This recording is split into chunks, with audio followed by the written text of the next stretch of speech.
பண்ணக்கூடிய ரூலர் இருப்பாரு, அவரை பாக்குறதுக்காகவே ஒரு ட்ரேடிங் கம்பெனியோட சேர்மன் வந்திருப்பாரு. அந்த சேர்மனுமே கிங்க பார்த்து உங்களால இந்த கம்பெனி இந்த கண்ட்ரி எல்லாமே நல்லாவே முன்னேறி இருக்கு அப்படின்ற மாதிரி பிளா பிளா பிளான்னு பேசிட்டு இருக்கேன். இதெல்லாம் ஒன்னும் தேவையில்ல, என்ன மோட்டிவ், எதுக்காக நீங்க வந்திருக்க அப்படின்னு கேட்கவும் இவருமே ஸ்ட்ரைட்டா பாயிண்ட்டுக்கு வந்துருவாரு. எனக்கு கொஞ்ச நாள் கழிச்சு கென்கன் அப்படிங்கிற ஒரு டோர்னமெண்ட் நடக்க இருக்குது, அதுல நானும் சாரலான் இருக்கிறேன். இதுல கலந்து வின் பண்றதுக்கு எங்களுக்கு அந்த கார்ட் ஆஃப் அப்படிங்கிற அந்த ஃபைட்டர் தேவைப்படுறாரு, மனசு வச்சாதான் இதெல்லாம் நடக்கும் அப்படின்ற மாதிரி கேட்கும். நமக்கு அந்த ஃபைட்டருமே காமிக்கிறாங்க. இவரோட நேம் வந்து கோலன். வந்து கிங்குக்கு ரொம்பவுமே லாயலா இருப்பான். அதனால கிங் வந்து கொஞ்சம் யோசிப்பாரு இவன் அனுப்புறதுக்கு. பட் சரி, நான் இவனை உன்னோட கம்பெனி ரீப்ரசென்ட் பண்ணி சண்டை போட விடுறதுனால எனக்கு என்ன பெனிஃபிட் அப்படின்னு கேட்க, கண்டிப்பா அந்த டோர்னமெண்ட்ல வின் ஆகி சேர்மன் ஆயிட்டேன்னா நீங்க எதிர்பார்க்கறத விட நிறைய இது நம்மளால எடுத்துக்க முடியும், இதுல நமக்கு பெனிஃபிட் நிறைய இருக்கு அப்படின்னு சொல்ல கிங் அவன்கிட்ட கேட்பாரு, நீங்க தோத்து போயிட்டேன்னா எனக்கு ரிட்டர்ன் எதுவுமே கிடைக்க போறது இல்ல, ஆனா உன்னோட கேரக்டர் எனக்கு ரொம்பவே பிடிச்சிருக்கு, என்ன பண்ணணும் அப்படிங்கிறது உனக்கு தெரிஞ்சிருக்குல, ஒரு ஆம்பிஷன் இருக்கு அப்படிங்கும்போது உன்னை நம்பலாம். அப்படியே அந்த கோலன் அப்படிங்கிற ஃபைட்டரை பார்த்து உனக்கு ஓகேவா அந்த கம்பெனி ரீப்ரசென்ட் பண்ணி சண்டை போடுறது அப்படின்னு சொல்லி கேட்கவும், நீ ஆர்டர் கொடுத்தீங்கன்னா என்ன வேணாலும் பண்ணு அப்படின்னு அந்த ஃபைட்டருமே அங்க சொல்ல அந்த சீன் அங்க கட் பண்ணிட்டு இந்த மேட்சுக்கான அனௌன்ஸ்மெண்ட்டுமே போயிட்டு இருக்கும். அதுல வந்து கோலான் ஃபர்ஸ்ட் கான்டெஸ்டன்ட் உள்ள வந்துட்டு இருப்பாரு. அந்த லாஸ்ட் எபிசோட்ல லிஹிட்டோ கிட்ட வந்து ஒரு ஆறுதலா பேசிப்பாங்க, அவனை காமிக்கிறாங்க.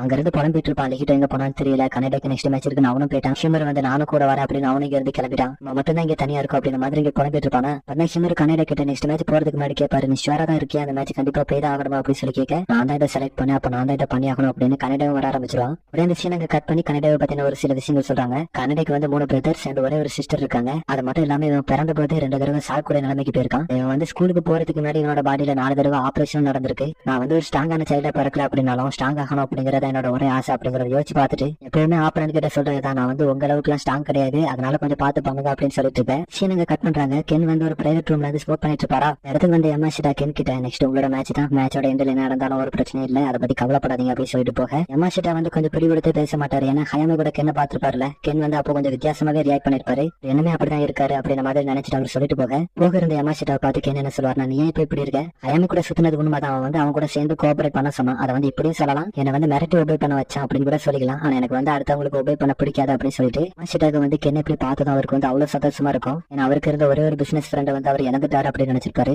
2 பேரும் எம்மாசிட்டா வந்து ஃபர்ஸ்ட் ரவுண்ட்ல வின் பண்ணிருப்பார்ல, அதை நினைச்சு ட்ரிங்க்ஸ் குடிச்சு என்ஜாய் பண்ணிட்டு இருக்க. அப்படியே அந்த சீன் அங்க கட் பண்ண கோலன் வந்து கனடா இருக்கான், அவனோட அப்பியரன்ஸ் வச்சு அவனை ஜட்ஜ் பண்ணுவான். இவனே மாதிரி வீக்கானால இந்த டோர்னமெண்ட்ல கலந்துக்க ஆரம்பிச்சிருக்காங்கன்னா இந்த டோர்னமெண்ட் எந்த அளவுக்கு வீக்கா இருக்கும் அப்படின்னு யோசிச்சுட்டு அந்த படம் தயாராகிற அந்த கிங் வந்து ஆர்டர் பண்ணிருப்பாருல. அதனால அப்பதான் சயக்கா வந்து டைசன் கிட்ட கேக்குறாங்க, நீங்க இந்த 2 பேரை பத்தி என்ன நினைக்கிறீங்க. டைசன் என்ன சொல்லுவாருன்னா, அவருக்கு இருக்கக்கூடிய ஒரு பெரிய டவுட்டே கோலனோட பஞ்சு கிட்ட இவர் எப்படி வித்ஸ்டாண்ட் ஆக போறாரு அப்படிங்கிறது தான். ஏன்னா கோலன் வந்து ஒரு பாக்ஸிங் டைப் ஃபைட்டர், அவரோட பஞ்சு கிட்ட இவர் எப்படி வித்ஸ்டாண்ட் ஆவாரு அப்படின்னு சொல்லி இங்க கமெண்ட் கொடுத்துட்டு இருக்காங்க. மேட்ச் ஸ்டார்ட் ஆயிருக்கும். கனடா என்ன பண்ணுவானா, அவனோட பாடிக்கு அவனே சொல்லிப்பான், ஏன்னா அவனுக்கு வந்து அவனோட ஓன் வீக்னஸ் என்ன அப்படிங்கிறது தெரியல, அதனால பயப்படாத, பின்னாடி போகாத, முன்னேறி போ அப்படின்னு அவன் மனசுக்குள்ள அவனே சொல்லிப்பான். ஆனாலும் பயம் போகல. அப்பதான் அவனுக்கு க்ளோஸா இருக்கக்கூடிய 2 பேரை யோசிக்கிறான். ஹிட்டோ ஹமுரு, இவங்க 2 பேரும் ஃபைட் பண்ணி தோத்து போனாங்க. பட் இருந்தாலும் உங்களோட பெஸ்ட்டை கொடுத்து எண்டு வரைக்கும் சண்டை போட்டாங்க. இது எல்லாமே யோசிச்சு பார்த்துட்டு கொஞ்சம் கொஞ்சமா முன்னேறி போய் கோலன் கிட்ட என்ன சொல்லலாம், நீங்க என் கிட்ட வரல, அதனாலதான் நான் உங்க கிட்ட வந்தேன் அப்படின்னு சொல்லவும், கோலன் ஒரு பிரீத்துக்கு 13 பஞ்ச் பண்றவராச்சு. அவனும் அவரோட ரேஞ்சுக்குள்ள வர பஞ்ச் பண்ணி அனுப்பி விட்டுருவாரு. ஆனா கோலன் என்ன யோசிக்கிறான், இவர் பஞ்ச் பண்ணும்போது ப்ரொஃபஷனல் பாக்ஸரால கூட இவரோட பஞ்சை பார்க்க முடியாது, ஆனா கனடா வந்து அந்த பஞ்சு கிட்ட ரீச் பண்ணிருப்பான். இங்க இதை யோசிச்சுட்டு இருக்காங்க. கனடா வந்து அவரோட பேச பார்த்து,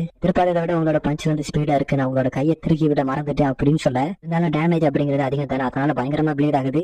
வந்து பிளட்டை தொடச்சிட்டு அவர் வந்து மார்க் பண்ண நினைப்பான். என்னால உங்க பஞ்சை ஃபாலோ பண்ண முடியல, நீங்க வந்து பயங்கரமான ஆளு அப்படின்ற மாதிரி பேசிட்டு இருக்க. இவருக்கு வந்து தெரிஞ்சிடும் ஏதோ பண்ண ட்ரை பண்றான், அதுல வந்து மாட்டக்கூடாது அப்படின்னு உஷாராக வந்து பஞ்ச் பண்ணலான்னு போவான். இவர் வந்து அவரோட ஃபிளாஷ் பஞ்ச் பண்ண ஆரம்பிக்க வேற வழி இல்லாம பிளாக் பண்ணிட்டு இருப்பான். அப்ப வந்து அவரோட பஞ்சோட ஸ்பீட் எல்லாத்தையுமே கால்குலேட் பண்ணி ஜஸ்ட் மிஸ் கேட்ச் பண்ணிருப்பான். அதுக்குள்ள அவர் வந்து ஒரு ஹுக் பஞ்ச் கொடுக்க, அடுத்த செகண்ட் அவரோட காலை ஸ்வைப் பண்ணி விடலாம் பாப்பான். அவரோட ஃபேஸ்ல ஒரு பஞ்ச் கொடுக்க கையை பிடிச்சு டிஸ்லோகேட் பண்ணிடலாம் பாப்பானா. ஜஸ்ட் மிஸ் அதை எப்படியும் ஹேண்டில் பண்ணி தப்பிச்சிருவாரு. இதே மாதிரி போயிட்டு இருக்க ஒரு செகண்ட் கனடாவோட பிளாக் வந்து மிஸ் ஆயிரும். அந்த சான்ஸ் மிஸ் பண்ணல, அவரோட ஃபேஸ்ல ஒரு பஞ்ச் பண்ண அவனோட கண்ணு வந்து சொருகின மாதிரி தான் இருக்கும். அடுத்த செகண்ட் இதுக்காக தான் நான் வெயிட் பண்ணேன் அப்படின்னு கையை பிடிச்சு சுத்தி வீசிட்டு அடுத்து ஏதோ பண்ணலான்னு போவான். அவர் வழி கொடுக்காம வித்தியாசமான ஸ்டான்ஸ்ல இருந்து அவர் பஞ்ச் பண்ணுவாரு. நெக்ஸ்ட் கோலன் வந்து நிறையவே ஃபிளாஷ் பஞ்ச் வந்து லேண்ட் பண்றாரு. அப்ப கனடா என்ன பண்ணுவானா, பக்காவான டைம் கிடைக்க பஞ்ச் பண்ணலான்னு போவான். அதையும் அவர் கவர் பண்ணிட்டு 2 கை வச்சு மாத்தி மாத்தி பஞ்ச் பண்ணிக்கிட்டே இருப்பாரா. கனடாவால ஒழுங்கா நிக்க முடியல. தெரியும் கனடா வந்து அந்த அளவுக்கு ஸ்ட்ராங் இல்ல அப்படின்னு. அதனால அவனோட ஸ்பீட் வந்து ஒரு செகண்ட் மிஸ் ஆக கனடாக்கு ஒரு ஹுக் பஞ்ச் கொடுத்து தூக்கிடுவாரு. கனடா அவனதான் மயக்கம் போட்டு கீழே வந்துருவான். அப்பதான் கோலன் யோசிப்பாரு நம்ம நினைச்ச மாதிரி எல்லாம் இல்ல, நம்ம எதிர்பார்த்ததோட நல்லா சண்டை போட்டோம் அப்படின்னு சொல்லிட்டு போக அளவுக்கு அடிபட்ட பிறகுன்னு கனடா எந்திரிச்சு கோலனை பார்த்து, எனக்கு தெரியும் நீங்க வந்து ஒரு அன்டிஃபிட்டட் பாக்ஸர் அப்படிங்கிறது, அதுதான் உங்களோட ஓன் ஸ்டைலுமே கூட, நினைச்சிருந்தா என்ன ஈஸியாக வின் பண்ணிருக்கலாம், உங்களோட ஃபுல் ஃபோர்ஸை கொடுத்து எதுக்கு என் கூட சண்டை போடல, எதுக்கு நான் வந்து வீக் அப்படிங்கிறனாலே அப்படின்னு ஒரு ஃப்ரஸ்ட்ரேஷனோட கேட்பான். ஏன்னா அவனுமே ஒரு ஸ்ட்ரென்த்துக்காக தான் ஓடிட்டு இருக்கான். அப்ப வந்து கோலன் என்ன சொல்லுவாருன்னா, கனடாவை பார்த்து, நான் இந்த டோர்னமெண்ட்டுக்கு வரதுக்கு முன்னாடி உன்னை மாதிரியான ஒரு வாரியரை பாப்பேன் அப்படிங்கறத நான் நினைச்சு கூட பார்க்கல, உன்னோட டேலண்ட் எல்லாத்தையுமே அட்மிட் பண்றேன், நீ வந்து ஒரு நல்ல ஃபைட்டர் தான், எனக்கும் உனக்கும் இடையில ஒரு பெரிய வால் இருக்குது, அது மட்டும் இல்லாம எனக்கு உன்னை கொள்ள ஆசை இல்லை அப்படின்னு சொல்ல வர. கனடாவை ஃபர்ஸ்ட் இன்ட்ரோடியூஸ் பண்ணும்போது எல்லாருமே அவனை வந்து ஒரு வீக்கான ஆளு அப்படின்ற மாதிரி தான் பாத்துருப்பாங்க. இவன் நான் கூட அப்படிதான் நினைச்சேன், அவரும் அப்படி நினைச்சுதான் அவன் கூட சண்டை போட்டுப்பாரு. கனடா வந்து அவரோட மனசுல என்ன இருக்கு அப்படிங்கறது தொடர்ந்து சொல்ல ஆரம்பிக்கிறாரு. வீக்கா இருக்கிறவன் ஸ்ட்ராங்காக ட்ரை பண்றது எதுக்காக நீங்க எல்லாரும் எப்படி பாக்குறீங்க, ஒரு வீக்கா இருக்கிறவன் ஸ்ட்ராங்காக ட்ரை பண்றது தப்பா அப்படின்னு ஒரு ஃப்ரஸ்ட்ரேஷனோட கேட்பாரு. என்ன ஆடியன்ஸ் கூட சேர்ந்து பாத்துட்டு தான் இருப்பாரு. அமரும் வருவான். கடைசியா ஒரு வழியா உன்னோட மனசுல இருக்கிறத வெளியே சொல்லிட்டு அப்படின்னு யோசிச்சுட்டு இருக்கேன். எல்லாருக்குமே புரியுது இங்க இருக்கிற ஃபைட்டர்ஸ்ல இவன் தான் ஒரு வீக்கான ஃபைட்டர், இருக்கிறத பிரேக் பண்ணி ஸ்ட்ராங் ஆகணும் அப்படின்னு ட்ரை பண்றான் அப்படிங்கறத புரிஞ்சுக்கிட்டு இவன் ஒரு மாதிரி சண்டை போடுற மூடுக்கு மாறிட்டு இருக்கான். அங்க இருந்து ஷாப்பிங் கத்திட்டு இருப்பான். நீ சொன்னது எல்லாத்தையுமே கேட்டுட்டு இன்னைக்கு அவன் சொன்னதுக்கு எல்லாத்துக்கும் ரெஸ்பாண்ட் பண்ணி ஆகணும் அப்படின்னு சொல்லி கத்திட்டு இருக்கேன். எல்லாருமே வேற வழி இல்லைன்னு தெரியுது. அதனால நான் இவ்வளவு நேரம் உங்ககிட்ட ஹோல்ட் பேக் பண்ணி தான் சண்டை போட்டேன். இந்த ஃபைட் இப்படி இருக்க போறது இல்லை அப்படின்னு ஃபுல் ஃபோர்ஸோட இறங்க. இங்க இருந்து தேங்க்ஸ் என் கூட மறுபடியும் சண்டை போட ஒத்துக்கிட்டதுக்கு அப்படின்னு சொல்லிட்டு ஒரு மாதிரி சிரிப்பா. அப்படி சிரிச்சதோட மட்டும் இல்லாம ஒரு மாதிரியான ஸ்டான்ஸ்ல நின்னுட்டு கோலனை பத்தி யோசிப்பான். எனக்கு தெரியும் நீங்க ஃபுல் ஃபோர்ஸ் கொடுத்து தான் சண்டை போட போறீங்க அப்படின்னு, எனக்கும் அதுதான் வேணும் அப்படின்னு இவங்க யோசிக்க எப்பவுமே ஃபைட் பண்ண தயாராக ஃபர்ஸ்ட் வந்து கன்னடா வந்து ஒரு எல்போ கொடுக்கலாம் அப்படின்னு ட்ரை பண்ணுவான். அதுல இருந்து அவர் மிஸ் ஆக கன்னடா பின்னாடி இருந்து பஞ்ச் பண்ணலாம் அப்படின்னு ட்ரை பண்ணுவான். அதுல இருந்து அவனும் மிஸ் ஆக அவரோட கண்ணை நோடலாம் அப்படின்னு ட்ரை பண்ணுவான். ஜஸ்ட் மிஸ் பின்னாடி வேற ட்ரை பண்ணுவார். அவரால் வர முடியாது. ஆனா காலம் மிதிச்சிருப்பான். அவர் அதை பார்த்துட்டு இருக்க மறுபடியும் அடிக்கலாம் வருவானா. தொடர்ந்து ஒரு 5 பஞ்ச் பண்ணுவாரு. அதுல இருந்து மிஸ் ஆக ஒரு 6வது பஞ்ச் பண்ணலாம் அப்படின்னு ட்ரை பண்ணும்போது பண்ணலாம் அப்படின்னு ட்ரை பண்ணுவான். அதுக்குள்ளே அவன் வந்து முடிச்சிருவாரு. இதுல ஒரு டீடைல் என்னன்னா மேட்ச் ஸ்டார்ட் ஆன பிறகு அவங்களோட ஆக்ஷன்ஸ் வந்து 10 கவுண்ட் வரும். அது கவுண்டர்ல ஏதோ ஒரு டெக்னிக் பெர்ஃபார்ம் பண்ணி அவரை முடிச்சிடலாம் அப்படின்னு ட்ரை பண்ணிட்டு இருந்தான். ஆனா அதுக்கு வந்து அவர் வழி கொடுக்கல விட்டாரு. ஜஸ்ட் மிஸ் அவனா இருக்க வாய்ப்பு இருக்கு.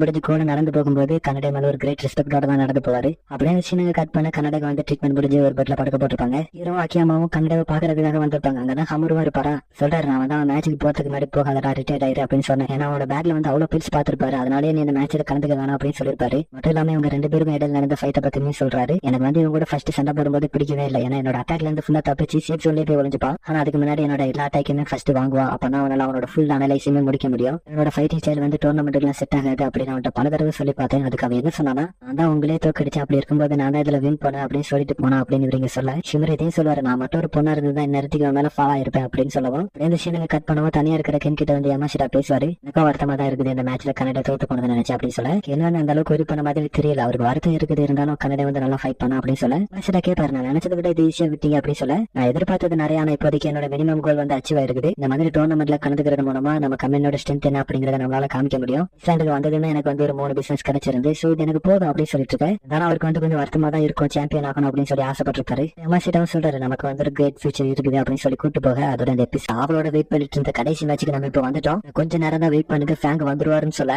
எல்லாரும் ஃபேங் காத்திட்டு இருப்பாங்க. ஸ்டேடியமே அலருது. ஒன்னா செக்கியா பிசி அண்ட் வகாட்சிக்கு இவங்க 2 பேரும் காமிக்கிறாங்க. இவங்க 2 பேரும் ஸ்டேடியத்துல என்ன நடக்குது அப்படின்னு தெரியாம யோசிச்சுட்டு இருக்கும்போது அட்சிக்கு வந்து ஃபேங்னாலதான் இப்படி நடக்குது அப்படின்னு சொல்லிட்டு அவங்க 2 பேருக்கும் இடையில இதுக்கு முன்னாடி ஏதோ நடந்திருக்கும் போல அதை பத்தி யோசிக்கிறான். இதுக்கு முன்னாடி இவங்க 2 பேரும் சண்டை போட்டுருக்காங்க. அந்த மேட்ச்ல தான் ஃபேங் வகாட்சியை பார்த்து வாங்கிட்டே ஃபேங் இருக்குது அப்படிங்கறத நிரூபிச்சு காட்டு அப்படின்னு சொல்லி கேட்டிருப்பான். அதை ஞாபகப்படுத்தி பார்த்துட்டு இப்போ உன்னை கொள்ற அளவுக்கான ஃபேங் என்கிட்ட இருக்குது அப்படின்னு இவங்க யோசிக்க ஃபேங் கூட சண்டை போறதுக்காக நோயா வந்து அவ்வளவு கான்பிடென்டா நடந்து வந்துட்டு இருப்பான். நோயா போறதுக்கு முன்னாடி வக்காட்சிக்கு வந்து அவனுக்கு ஒரு சின்ன அட்வைஸ் பண்ணுவாரு. வந்து ஒரு நார்மல் ஹியூமனா நினைச்சு சண்டை போட போகாது, அவனை வந்து ஒரு மான்ஸ்டரா நினைச்சு டீல் பண்ண அப்படின்னு சொல்லி அனுப்பிவிட அதெல்லாம் கேட்டுட்டு ஃபேங்க பத்தி தெரியாத ஆளே கிடையாது. அப்படி இருந்த போதும் கூட நோயா வந்து அவ்வளவு கான்பிடென்டா உள்ள நடந்து போவாரு. இவர் வந்து மோச்சி டெலிவிஷன் கம்பெனியை ரீப்ரசென்ட் பண்ணி சண்டை போட வராரு அப்படின்னு இன்ட்ரோடியூஸ் பண்ணும்போது யாரோட பார்வையும் இவர் மேலதான் இருக்கும். ஃபேங்க கூட சண்டை போடக்கூடிய முதல் இவர் தானே. மேல தள்ளி ஒரு இடத்துல காமிக்கிறாங்க. அங்க இருந்து ரயான் பாத்துட்டு இருப்பான். இருந்து பார்க்கும்போது அவனுக்கு ஃபீல் ஆகுது நோயா வந்து எந்த அளவுக்கு பவர்ஃபுல்லா இருப்பாரு. கூட அடுத்து சண்டை போட்டு தோத்து போயிடாத, எனக்கும் அவங்க கூட சண்டை போடணும்னு ஆசையா இருக்கு அப்படின்னு சொல்லி யோசிச்சுட்டு இந்த ஃபைட்ல நான் ஒரு சின்ன பையன் கூட சண்டை போட வேண்டியது இருக்குது அப்படின்னு நம்ம ஹீரோ ரொம்பவுமே தாழ்த்து பேசுவான். பிகாஸ் சினபா கூட ஸ்ட்ரகிள் பண்ணி சண்டை போட்டான் அப்படிங்கறனால ரொம்பவுமே தாழ்த்து பேசுவான். சோ நம்ம ஹீரோவுமே நோயாவோட பவரை வந்து ஆல்ரெடி ரெகனைஸ் பண்ணிருப்பாரு. அவருமே அட்மிட் பண்றாரு அந்த 4 பேர்ல நீ மட்டும் தான் பவர்ஃபுல் அப்படின்னு இவரு இங்க யோசிச்சுட்டு இருக்க. ஆனா எல்லா லைட்டையும் ஆஃப் பண்ணிட்டு சேகா வந்து ஃபேங்க இன்ட்ரோடியூஸ் பண்ண தயாராகிறாங்க.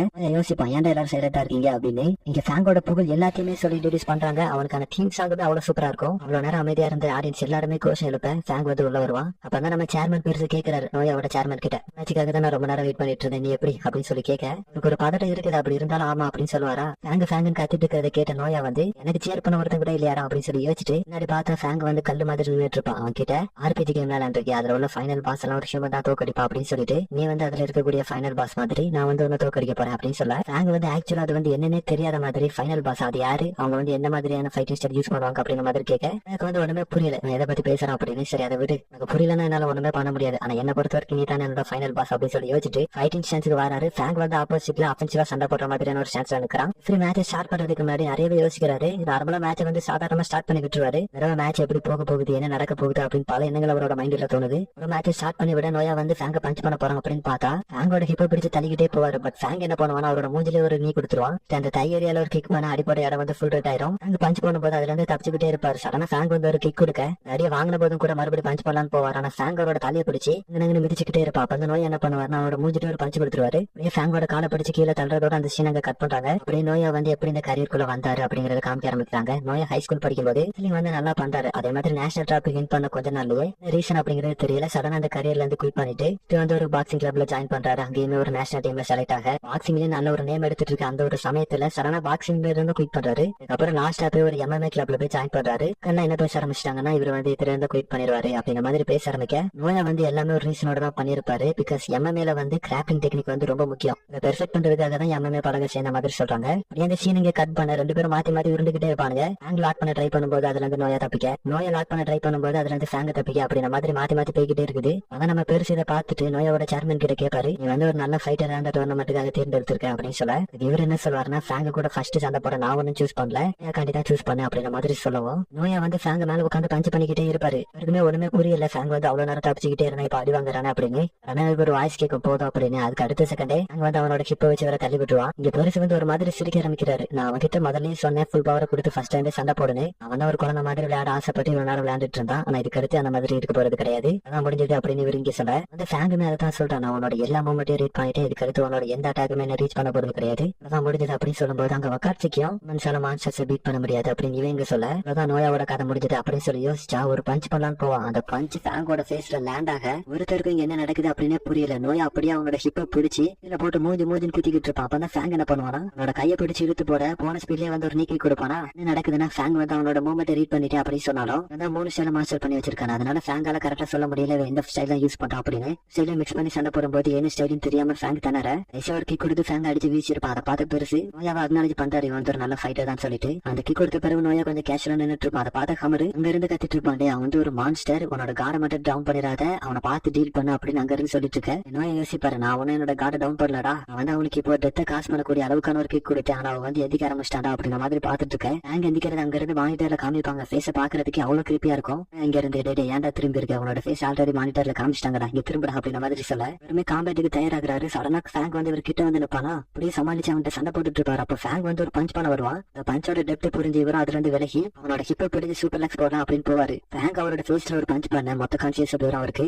அவன் அவரோட ஹிப்பை பிடிச்சு சூப்பர் லெக்ஸ் போட்டுட்டு அவர் மேல உட்காந்து ஒரு பஞ்ச் பண்ணலான்னு போவானா. உடனே என்ன நினைச்சான்னு தெரியல, பாதிலே ஸ்டாப் பண்ணிட்டு எந்திரிச்சிருவான். எந்திரிச்சு நோயாவை பார்த்து உன்னாலதான் நான் கூட கொஞ்சம் ஸ்ட்ராங்கா இருக்கு, அதுக்கு நான் உனக்கு தேங்க்ஸ் சொல்லி ஆகணும் அப்படின்னு சொல்லிட்டு ரெஃப்ரி கிட்ட நீ வந்து என்ன கூட கொஞ்சம் முன்னாடி ஸ்டாப் பண்ண ட்ரை பண்ணி இல்லைன்னா அவரை கொண்டுப்பேன் டாக்டர் வர சொல்ல அப்படின்னு சொல்லிட்டு போக ரெஃப்ரிமே வின்னர் அனௌன்ஸ் பண்ணிட்டு ஸ்ட்ரெச்சர் வர சொல்றாரு. நம்ம பெருசுமே மேட்ச் நல்லா தான் போச்சு, நல்லா சண்டை போட்டான், உனக்கு தான் தேங்க்ஸ் சொல்லணும். ஃபேங் வந்து கூட கொஞ்சம் எவால்வ் ஆயிருக்கான், வெந்திருந்ததை விட கூட கொஞ்சம் பவர்ஃபுல் ஆயிட்டான் அப்படிங்கிற மாதிரி சொல்ல நோயாவோட சேர்மனும் எங்களுக்கு வந்து நெக்ஸ்ட் எப்போவாது ஃபேங் கூட சண்டை போட சான்ஸ் கிடைச்சா கண்டிப்பா நாங்க வின் பண்ணுவோம் அப்படிங்கிற மாதிரி சொல்லும்போது அப்பதான் ஒரு விஷயம் சொல்றாரு, இவன் மட்டும் இப்போதைக்கு ஃபேங்குக்கு கொஞ்சம் ஈக்குவலா சண்டை போட்டுருந்தானா கண்டிப்பா அவனை கொண்டிருப்பான் அப்படிங்கிற மாதிரி சொல்ல. அப்படி இந்த சீன் அங்க கட் பண்ணிட்டு ட்ரீட்மெண்ட் முடிஞ்சு கொஞ்ச நேரம் கழிச்சு நோயாவை எந்திக்கிறாரு. எழுந்திரிச்ச உடனே மாதிரி புலம்ப ஆரம்பிக்கிறாரு. ஃபைட்டுக்கு நடுவுல ஒருத்தன் எவால்வ் ஆகிறானா, அது எந்த அளவுக்கு ஒரு பெரிய விஷயம், அப்படிப்பட்ட ஒருத்தனை என்னால பீட் பண்ண முடியுமா அப்படின்னு ஒரு மாதிரி சொல்லிட்டு இருக்காங்க. எல்லாத்தையும் ஹமர் பின்னர் இருந்து பாத்துட்டு தான் இருப்பான். ஒரு டீடைல் சொல்றான், ஃபேங் கூட சண்டை போட்டதுல ஒரு 5 இல்ல 4 பேர் தான் டெத் ஆயிருப்பாங்களா. மோஸ்டா சண்டை போட்ட எல்லாருமே அவங்களோட ஃபைட்டிங் ஸ்பிரிட் அப்படிங்கறத இழந்துருவாங்க. அதனாலதான் அவனை ஃபேங் அப்படின்னு சொல்றாங்க, மத்தவங்களோட ஸ்பிரிட்டை வந்து கீழே எடுத்துருவான் அப்படின்னு சொல்ல ஃபேங் என்ட்ரன்ஸ் சொல்லி உள்ள போயிட்டு இருக்கும்போது அங்கதான் வக்காட்சிக்கு நின்றுட்டு இருப்பான். முந்தி இருந்ததை விட நல்லா இம்ப்ரூவ் ஆயிட்டா அப்படின்னு சொல்லும்போது என்னோட ஃபுல் பவர் எனக்கு காமிக்கவே இல்லடா அப்படின்னு வக்காட்சிக்கு சொல்ல,